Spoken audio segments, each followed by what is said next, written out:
నాకు తెలుసు మా మిత్రులు ఎందుకో కొంత అనుకున్న స్థాయిలో దాడి మొదలు పెట్టలేదు. కానీ ఒకటే విషయాన్ని కనుక మనం గమనించినట్టయితే ఈరోజు మా రాష్ట్ర అధ్యక్షుడు రామచంద్రరావు గారిని అడ్డుకోవడంలో ఆంతర్యం దాగి ఉంది.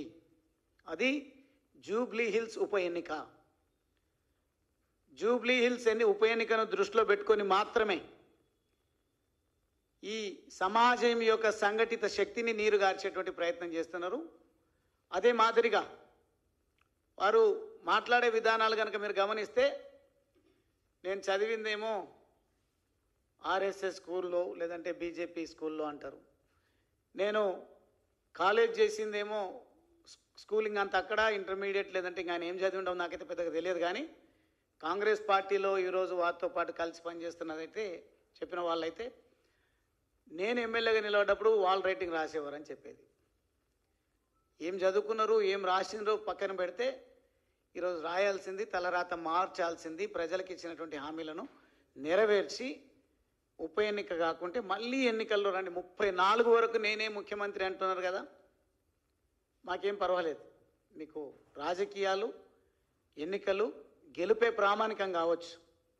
కానీ ఈరోజు నరేంద్ర మోడీ గారి నాయకత్వంలో భారతదేశం అద్భుతమైన పంతాలో అభివృద్ధి దిశగా పయనిస్తుంది. అందుకే డబుల్ ఇంజిన్ సర్కార్ అనే నినాదం ప్రతి రాష్ట్రంలో, ప్రత్యేకించి తెలంగాణ రాష్ట్రంలో ప్రతి గడపకు చేరింది. నాకైతే విశ్వాసం ఉంది రాబోయే రోజుల్లో అది జూబ్లీ హిల్స్ ఉప ఎన్నిక కానీ, లేదంటే మీరు కూడబలుక్కొని పార్టీలు మారినటువంటి ఫిరాయించినటువంటి 10 మంది ఎమ్మెల్యేల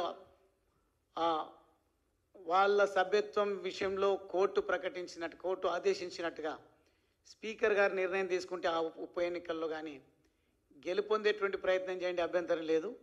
కానీ ఎన్నికల యావలో మాట్లాడుతూ గతంలో రేవంత్ రెడ్డి గారికి ఉన్నది ఇన్ఫర్మేషన్ యాక్ట్ను వాడుకొని బ్లాక్మెయిల్కు తెరలేపి అక్రమంగా సంపాదించిన డబ్బుతో రాజకీయాలు నడిపిస్తున్నాడు, యూట్యూబ్ ఛానల్స్ను అప్పుడు బాగా వాడుకున్నాడు అనేది. కానీ ఈరోజు యూట్యూబ్ ఛానళ్లను వాడుకొని ఏ రకంగా వారిని అవమానపరుస్తున్నారో, మెయిన్ స్ట్రీమ్ మీడియా గురించి ఏ రకంగా అక్కసు వెళ్ళగక్కుతా ఉన్నారో, అసహనం ప్రకటిస్తూ ఉన్నారో, ఇవన్నీ కూడా గమనిస్తున్నాం. మీరు ఎంత రెచ్చగొట్టినా ఈరోజు జూబ్లీ హిల్స్లో ఉన్నటువంటి సబ్బండ వర్ణాలు బీజేపీ వైపు చూస్తూ ఉన్నాయి. ఈరోజు ఒక దేశభక్తి, దైవభక్తితో ఉన్నటువంటి వాళ్ళపైన ఒక మచ్చ వేసేటువంటి ప్రయత్నం మీరు ఏదైతే చేస్తూ ఉన్నారో వారికి కూడా ఆత్మగౌరవం ఉంది. మరీ ముఖ్యంగా మా సోదరిమణులు, మహిళలు కుంకుమార్చనను అడ్డుకున్నటువంటి ఈ కుట్రలు కుతంత్రాలు చేస్తున్నటువంటి పార్టీని సందర్భం వచ్చినప్పుడు మేము బొంద పెడతామనే పద్ధతిలో ఈరోజు వారికి జరిగిన అవమానం విషయంలో మా అక్క చెల్లెళ్ళు చర్చించుకుంటా ఉన్నారు. తప్పకుండా తగిన రీతిలో బుద్ధి చెప్తారు.